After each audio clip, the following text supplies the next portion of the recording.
Bonjour à toi qui m'écoutes. La méditation du 2 mars a pour titre « Acteurs ou hypocrites ». Malheur à vous, scribes et pharisiens hypocrites, parce que vous nettoyez le dehors de la coupe et du plat, mais qu'au-dedans, ils sont pleins de rapine et d'intempérance. Pharisiens aveugles, nettoyez premièrement l'intérieur de la coupe et du plat, afin que l'extérieur aussi devienne net. Matthieu 23, versets 25 et 26. Le terme « hypocrite » vient d'un mot grec désignant un acteur de théâtre jouant un rôle. Dans les représentations théâtrales grecques, les hypocrites étaient simplement les acteurs qui jouaient le plus souvent avec des masques. Dans la ville de Sagunto, où je vis actuellement, il y a un magnifique théâtre romain et un superbe musée sur le théâtre gréco-romain où l'on peut voir plusieurs de ces masques. Au fil du temps, dans le monde latin, l'utilisation de ce terme s'est répandue pour désigner ceux qui jouaient dans la vie quotidienne, c'est-à-dire qui prétendaient être ce qu'ils n'étaient pas. C'est dans ce sens que le mot « hypocrite » est encore utilisé aujourd'hui. En général, les masques utilisés étaient en bois et représentaient une grimace fixe. Personnage tragique pour inspirer la tristesse ou la peur, personnage comique pour faire rire, et ainsi de suite.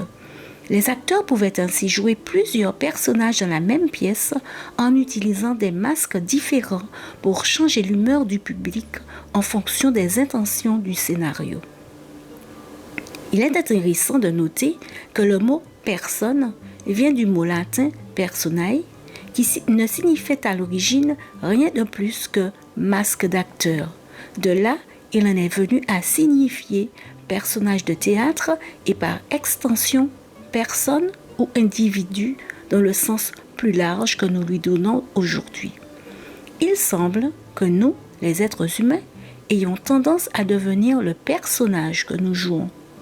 Jésus appelle hypocrites ceux qui s'efforcent de paraître religieux, mais dont la spiritualité n'est qu'apparente, feinte et donc fausse. Dans ce passage, Jésus critique l'hypocrisie des chefs religieux qui l'entourent et qui prétendent être ce qu'ils ne sont pas. Aujourd'hui, Jésus nous appellerait aussi hypocrites ou simplement acteurs lorsque nous nous plaignons de ne pas avoir le temps de nourrir notre vie spirituelle, de consacrer quelques minutes à la méditation, à des lectures formatrices ou à témoigner de notre foi, alors que nous passons des heures devant le portable ou la télévision, à consulter Internet ou à bavarder sur des sujets sans importance. Que dirait-il en voyant que 20 € nous semblent beaucoup lorsqu'on les donne à une organisation humanitaire, mais trop peu quand on veut dépenser pour des caprices? Que dirait-il quand nous n'avons presque rien à dire en prière, mais que nous n'hésitons pas à perdre un temps précieux à dire des bêtises au téléphone? Aide-moi, Seigneur, à développer chaque jour un caractère plus conforme à tes idéaux pour moi. Amen. Bonne journée sous le regard de Dieu.